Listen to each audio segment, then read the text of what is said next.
market right now. Here is some background. One of the reasons this country has such a high ownership rate is that we generally have really low interest rates on home loans. A big reason for that is the standardization of loans by some giant pseudo-government entities, primarily FannieMae and FreddieMac. About 80% of home loans meet these standard guidelines, and it allows for easy interchange of loans by big institutional investors. Loans that conform to these standards are referred to as conforming loans. Again, this is about 80% of home loans. As you probably know, not everyone gets the same interest rate when they purchase a home. That is because of the loan level pricing adjustments.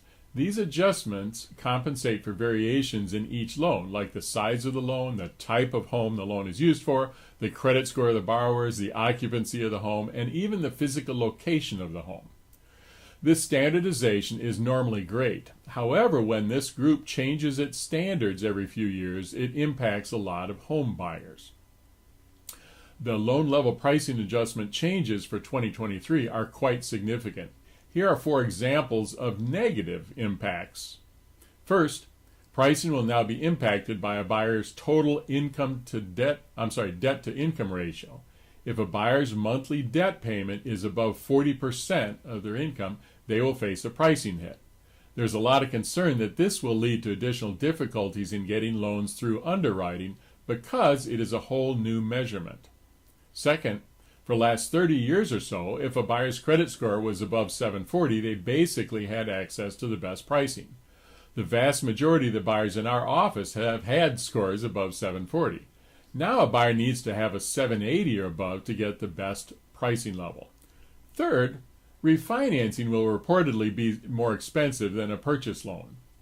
Fourth, there are now situations where it makes sense for a 20% down buyer to actually just use 19% down and pay private mortgage insurance because of the interaction between down payment adjustments and private mortgage insurance. So here are 3 positives of the changes. First, pricing for lower credit scores has improved. For example, a 640 to 680 credit score has actually gotten reduced penalties. Secondly, many 3% down loans have gotten better pricing.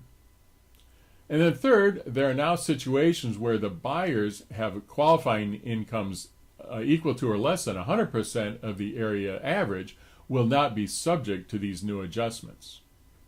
A really useful chart of impacts is available at the mortgagenewsdaily.com on an article titled Big LLPA Changes. Or if you really want to get into the nitty-gritty, there is an article on FannieMae's website about all the details.